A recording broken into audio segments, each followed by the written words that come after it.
அஸ்ஸலாமு அலைக்கும் வரஹ்மத்துல்லாஹி வபரகாத்துஹு. பிஸ்மில்லா வல்ஹம்துலில்லா அஸ்ஸலாத்து வஸ்ஸலாம் வலா அஷ்ரஃபி ரசூலில்லா வலா ஆலிஹி வசஹபிஹி அல் ஃபைஸின் நபிரத்துல்லா அம்மாபாத். எந்த ஒரு மூமீனுக்கும், எல்லா சகோதர சகோதரிகளுக்கும், எல்லா இறை நம்பிக்கையாளருக்கும், ஈமான் கொண்டவர்களுக்கும் நல்ல நல்ல திக்ருகளையும் துஆக்களையும், அதிக எடை நிறைந்த திக்ருகள், இஸ்லாமிக் அறிவுகளை தான் இந்த சேனல் வழியாக நான் உங்களிடம் ஒவ்வொரு நாளும் பகிர்ந்து கொண்டிருக்கின்றேன். ஒவ்வொருவரும் அனுபவிக்கக்கூடிய கஷ்டங்களுக்கும், இன்னும் நமது வாழ்க்கையில் இறைவனுடைய பரக்கத்து ஒன்று வந்து சேருவதற்கும், இன்னும் நமது தேவைகள் நிறைவேற்றுவதற்கும், சந்தோஷமான ஒரு வாழ்க்கை நமக்கு கிடைப்பதற்கும் திக்ர் வழியாகவும், துஆ வழியாகவும், சூறாக்கள் வழியாகவும், தொழுகை வழியாகவும் பல விஷயங்களை நான் உங்களிடம் பகிர்ந்து கொள்கிறேன். அதை ஓதி பலரும் எனக்கு பதில் கிடைத்தது அப்படிங்கிற கமெண்ட்டையே நான் பார்க்கிறேன். அல்ஹம்துலில்லாஹ். அது கேட்கும்போது மனதிற்கு ரொம்ப சந்தோஷமான ஒரு விஷயமாகும் அது. இன்னும் ஒவ்வொருவருடைய ஹயரான தேவைகளுக்கு இறைவன் பதிலளிப்பதற்கும் நான் அல்லாஹு தாலாவிடத்தில் இந்த நேரத்தில் துஆ செய்கிறேன் இன்ஷா அல்லாஹ். இன்னைக்குள்ள வீடியோவில் உங்களிடம் நான் பகிர்ந்து கொள்ளப் போகிறது, வெள்ளிக்கிழமையில் ஒரு திக்ர் ஆனாலும், துஆ ஆனாலும், சூரா ஆனாலும், தொழுகை ஆனாலும் அதற்கு இரட்டிப்பான பதில் நமக்கு கிடைக்கும் என்பதில் எந்த ஒரு சந்தேகமும் இல்லை.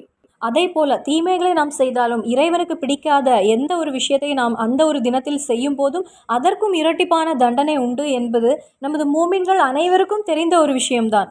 ஆனால் சிலருக்கு இன்னும் வெள்ளிக்கிழமை பற்றியும் அதனுடைய மகத்துவத்தை பற்றியும் தெரியாமலே இருக்கிறாங்க.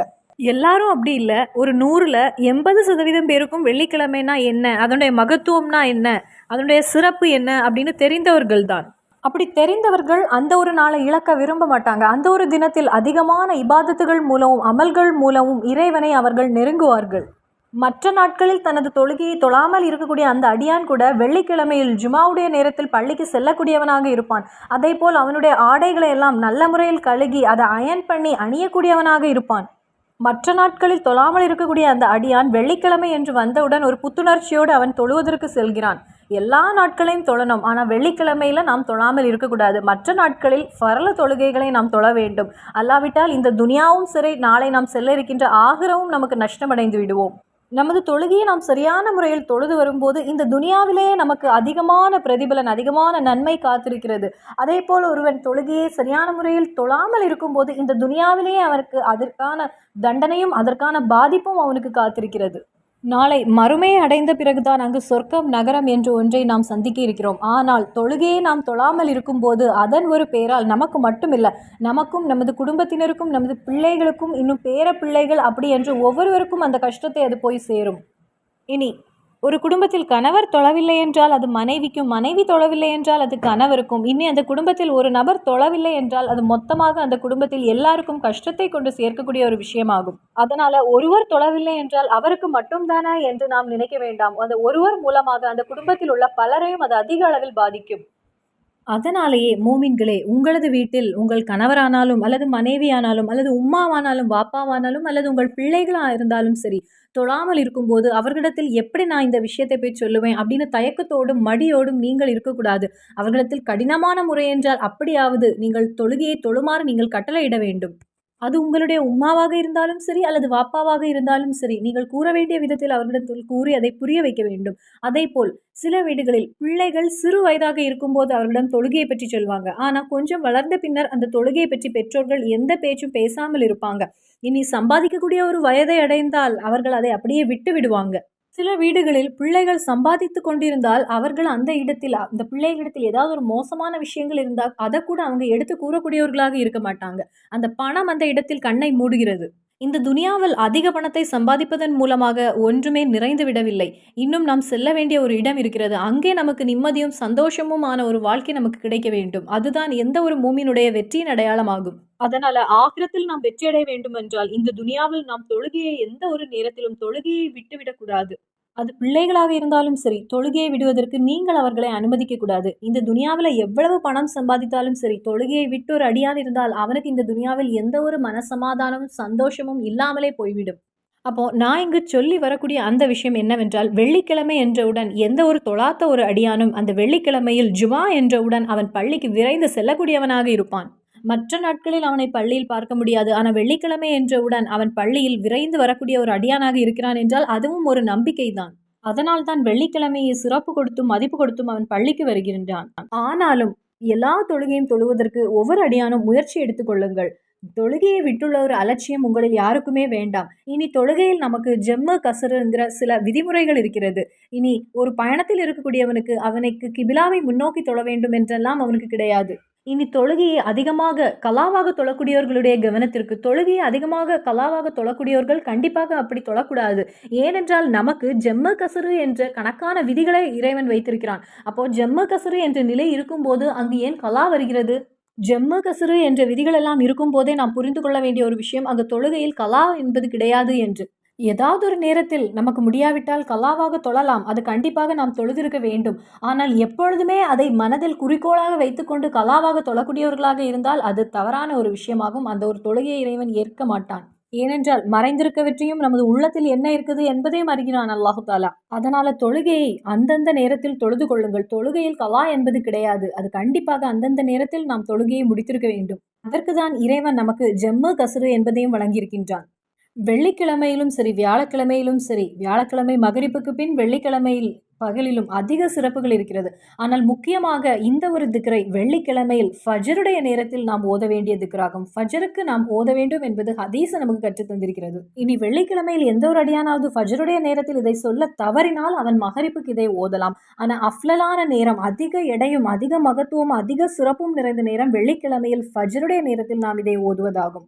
அபூ ஹுரைரா ரலியல்லாஹு அன்ஹு அவங்க ரிப்போர்ட் பண்ண ஹதீஸில் இருக்கிறது. நமது ரசூல் ஸல்லல்லாஹு அலைஹி வஸல்லம் கூறினாங்க, ஒரு அடியானுடைய அந்த ஒரு நேரம், அதில் அவனுடைய தொழுகையும் அவனுடைய பிரார்த்தனையும் எல்லாம் சேர்ந்து வந்தால் அந்த அடியான் கேட்கக்கூடிய எந்த ஒரு தேவைக்கும் இறைவன் பதில் அளிக்காமல் இருக்க மாட்டான் என்று. இதிலிருந்தே நாம் புரிந்து விடலாம் வெள்ளிக்கிழமையில் எவ்வளவு மகத்துவம் இருக்கிறது. நமது இறைதூதர் ஸல்லல்லாஹு அலைஹி வஸல்லமாகவும் இதை கூறியது.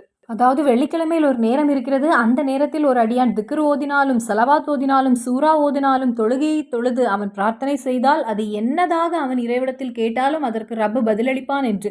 அதனாலேயே ஒவ்வொரு மூமினும் அந்த வெள்ளிக்கிழமையில் அதிகமான இபாதத்துகளை கொண்டு நிரப்ப வேண்டும். அந்த ஒரு தினத்தை நாம் எந்த ஒரு நாளிலும் நாம் வீண் செய்து விடக்கூடாது. எந்த அளவிற்கு வெள்ளிக்கிழமையில் சிறப்பு இருக்கிறதோ அதற்கு சமமான அதே போல அளவிற்கு நிகரான மதிப்பும் சிறப்பும் இருக்கிறது இந்த வியாழக்கிழமை நாம் மகரிப்பை கடந்த உள்ள நேரம் என்பது. வியாழக்கிழமை மகரிப்பு அந்த ஒரு நேரத்திலிருந்து மறுநாள் வெள்ளிக்கிழமை அந்த மகரிப்புடைய நேரம் வரை சொல்ல அளவில்லாத சிறப்புகள் இருக்கிறது. இப்னு சுன்னி ரலியல்லாஹு அன்ஹு ரிப்போர்ட் பண்ண ஹதீஸில் இருக்கிறது. நமது ரசூல் ஸல்லல்லாஹு அலைஹி வஸல்லம் கூறியதாக, எந்த ஒரு அடியானாவது வெள்ளிக்கிழமையில் ஃபஜ்ருக்கு முன், ஃபஜ்ருடைய பாங்கு கொடுப்பதற்கு முன்னதாக நீங்கள் இதை ஓதி இருக்க வேண்டும். நீங்கள் தயாராக வேண்டும் அதற்கு. இந்த ஒரு திக்ரை 3 தடவை அவன் ஓதினால் அவன் எவ்வளவு பாவங்களை சேர்த்து வைத்திருந்தாலும், எவ்வளவு பாவங்கள் அவனிடத்தில் இருந்தாலும் அந்த பாவங்களை எல்லாம் அல்லாஹு தாலா மன்னித்து விடுவான், விட்டு விடுவான், பொறுத்து கொடுப்பான். இன்னும் அவனுடைய எந்த ஒரு ஆசையும், அவனுடைய மனதில் அவன் வைத்திருக்கக்கூடிய அந்த ஆசையும் இறைவன் பூர்த்தி செய்து கொடுப்பான். ஒவ்வொரு மூமினுக்கும் அதிகமான ஆசைகள் இருக்கும், அப்படித்தானே? சிலருக்கு அவருடைய பாவங்களை எல்லாம் இறைவன் மன்னிக்க வேண்டும் என்ற ஆசை இருக்கும். சிலருக்கு நான் சொர்க்கம் நுழைய வேண்டும் என்ற ஆசை இருக்கும். சிலருக்கு இந்த துனியாவில் அவனுக்கு பல ஆசைகள் இருக்கும். எனக்கு அது வேண்டும், இது வேண்டும் என்று பல ஆசைகள் இருக்கும். சிலருக்கு அவன் எதிர்பார்த்த ஒரு வேலை கிடைக்க வேண்டும் என்ற ஆசை இருக்கும். சிலருக்கு வெளிநாடு செல்ல வேண்டும் என்ற ஆசை இருக்கும். சிலருக்கு கடுமையான கடன் அடைந்து கிடைக்க வேண்டும் என்ற ஆசை இருக்கும். சிலருக்கு அழகான ஒரு பெண் குழந்தை எனக்கு கிடைக்க வேண்டும் என்ற ஆசை இருக்கும். சிலருக்கு ஒரு குழந்தை கிடைக்க வேண்டும் என்ற ஆசை இருக்கும். சிலருக்கு அவன் ஆசைப்பட்ட ஒரு வாகனம் வாங்க வேண்டும் என்ற ஆசையாக இருக்கும். சிலருக்கு அவர்கள் நினைத்த பெண்ணை திருமணம் செய்ய வேண்டும் என்ற ஆசை இருக்கும். அப்படி எண்ண தீராத ஆசைகள் தான் மனிதருக்கு இருக்கிறது. ஆசைகள் என்பது எவ்வளவுத்துக்கு நம்ம சொல்ல தீராத ஒன்றாகும். அதிலும் முக்கியமாக ஒரு ஆசை பூர்த்தியாகி கிடைக்கும் போது மனிதனுக்கு, ஒரு அடியானுக்கு அடுத்த ஆசை அவனுடைய மனதில் வந்திருக்கும். அப்போ எந்த ஒரு ஆசையாக இருந்தாலும் சரி, எந்த ஒரு தேவையாக இருந்தாலும் வெள்ளிக்கிழமை என்பதே அளவில்லாத சிறப்புகளை கொண்டதாகும். இது ஒரு ஹதீஸு, ஆதாரபூர்வமான ஹதீஸாகும். நமது இறை தூதர் ஸல்லல்லாஹு அலைஹி வஸல்லம் நமக்கு கற்றுத்தந்த ஒரு விஷயமாகும். அப்போ இன்றைய தினத்தில் இரவு தூங்கும் போதே போன்ல அலாரத்தை வைத்துக் கொள்ளுங்கள். அதன் பின்பு 1 அல்ல 2, 3, 4 அலாரங்கள் நீங்கள் வைத்துக் கொள்ளுங்கள். அதன் பின்பு ஃபஜ்ருடைய பாங்குக்கு முன்னதாக எழுந்து விடுங்கள். அதன் பின்பு இந்த ஒரு திக்ரை நீங்க 3 தடவை ஓதி விடுங்கள். அஸ்தக்ஃபிருல்லாஹ் இல்லதி லா இலாஹ இல்லா ஹுவல் ஹய்யுல் கய்யூம் வ அத்தூபு இலை. அஸ்தக்ஃபிருல்லாஹ் இல்லதி லா இலாஹ இல்லா ஹுவல் ஹய்யுல் கய்யூம் வ அத்தூபு இலை. இறைவனிடத்தில் மன்னிப்பு கேட்கக்கூடிய, நமது பாவங்களை எல்லாம் அவனிடத்தில் வைத்து நாம் மன்னிப்பு கேட்கக்கூடிய ஒரு திக்ராகும் இதும். இன்னும் இறைவனுடைய சக்தி மிகுந்த ஒரு ஹஸ்மாவுல் ஹுஸ்னா இந்த ஒரு திக்ரில் இருக்கிறது. ஹய்யுல் கய்யூம், என்றென்றும் வாழக்கூடியவனும் என்றென்றும் நிலைத்திருக்கக்கூடியவனும் ஆகிய ரப்பே. ஒவ்வொரு நாளிலுமே ஃபஜ்ருடைய நேரம் என்பது பரக்கத்து நிறைந்த நேரமாகும். அதுவும் வெள்ளிக்கிழமை என்பதில் நமக்கு சந்தேகமும் இல்லை. அப்போ வெள்ளிக்கிழமையில் அந்த ஒரு சிறப்பும், வெள்ளிக்கிழமையில் ஃபஜ்ருடைய நேரம் என்கிற சிறப்பும், இன்னும் இந்த சக்தி வாய்ந்த நமது ரசூல் ஸல்லல்லாஹு அலைஹி வஸல்லம் கற்றுத்தந்த இந்த திக்ருடைய சிறப்பு கொண்டு நமது மனதில் இருக்கக்கூடிய எந்த தேவையும் இறைவன் பூர்த்தி செய்து தருவான். இன்னும் நம்மிடத்தில் இருக்கக்கூடிய கரைகளை, நமது பாவங்களை எல்லாம் அல்லாஹு தஆலா மன்னித்து விடும்போதே நாம் சுத்தமாகிறோம். அப்போ அன்றைய தினத்தில் இந்த ஒரு திக்ரை கொண்டு நாம் தொடங்குவோம். இன்னும் நமது தேவைகளை எல்லாம் அல்லாஹு தஆலாவிடத்தில் துஆ செய்வோம். இன்ஷா அல்லாஹ் கண்டிப்பாக இறைவன் பூர்த்தி செய்து தருவான். அப்ப எந்த ஒரு மூமினும் அந்த நேரத்தை இழந்து விடாதீங்க. நாளைந்து அலாரத்தை வைத்துக் கொள்ளுங்கள். அந்த நேரத்தில் எழுந்து விடுங்கள். இன்ஷா அல்லாஹ் கண்டிப்பாக இந்த திக்ரை ஓதுவோம். நமது தேவைகளையும் ரப்பிடத்தில் கூறுவோம். மறுபடியும் சந்திப்போம். அஸ்ஸலாமு